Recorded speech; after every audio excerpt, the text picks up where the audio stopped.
वकार साहब, आपका शुक्रिया हमारे साथ जुड़ने के लिए। तो मुझे ये बताइए कि ये जो हेटफुल स्पीच राघवेंद्र सिंह ने दी है कि मुस्लिम लड़की लाओ नौकरी पाओ, ये घृणास्पद बयान है। बीजेपी उनके साथ भी नहीं है और इनके बयान से लग रहा है कि उनके खिलाफ भी नहीं है। वकार साहब। नहीं सर, बहुत शुक्रिया आपका, आपने मुझे मौका दिया।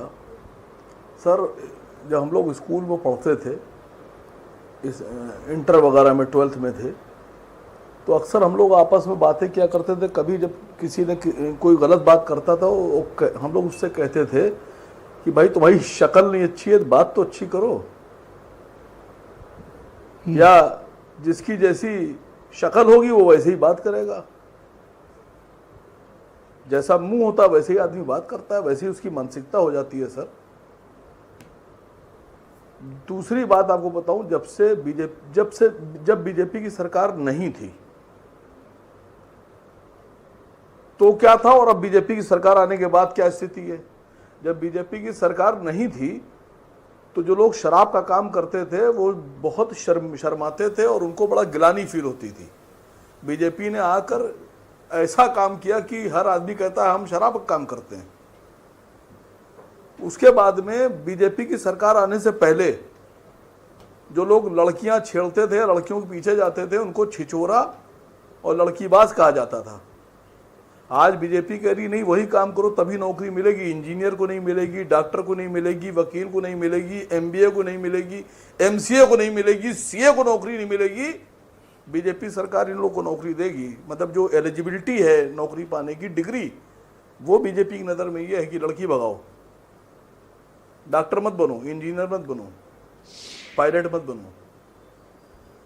और आपको एक बात बताऊं बड़ी मजेदार, कि जब बीजेपी की सरकार नहीं थी और आप किसी अच्छे हिंदू से या किसी मिडिल क्लास हिंदू से कहिए कि तुम्हारे बच्चे को तलवार पकड़ाओ और सड़क पर निकालो और एक हत्या करा दो, तो लोग कहते थे तुम पागल हो गए हो, मेरा लड़का डॉक्टर बनेगा, मेरा लड़का इंजीनियर बनेगा।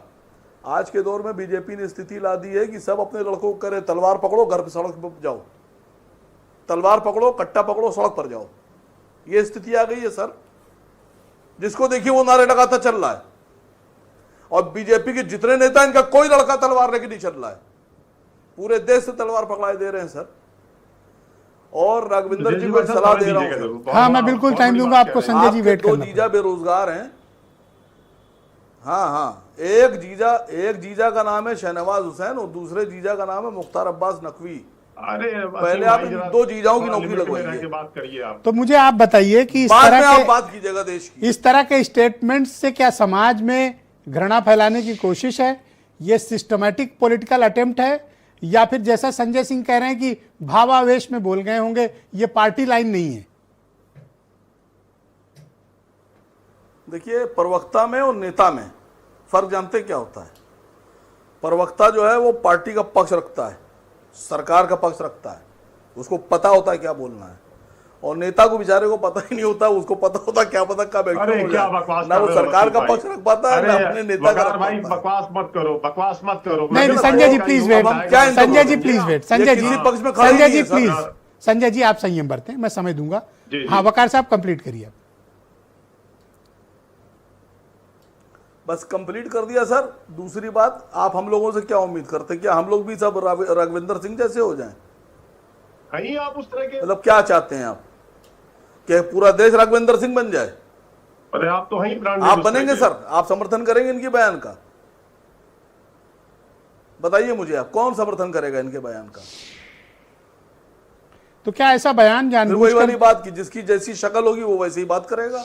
क्या ये बयान के पीछे कोई बड़ा प्लान है आप मानते हैं, या फिर ये उनका इंडिविजुअल स्टेटमेंट है? अब ये तो बीजेपी वाले बताएंगे सर। अगर कार्रवाई हुई तो इंडिविजुअल एक्शन है और कार्रवाई नहीं हुई तो सरकार का एक्शन है, सरकार का बयान है। तो मतलब ऐसी कोई स्कीम गुपचुप तरीके से चलाई जा रही है? तो जवाब मैं क्या कह रहा हूं, सवाल तो सरकार से पूछिए, मुख्यमंत्री से। वो राघवेंद्र सिंह सरकारी नौकरी की बात कर रहे हैं ना, दिलवाएंगे हम, तो जवाब दे तो मुख्यमंत्री हो गए सीधे।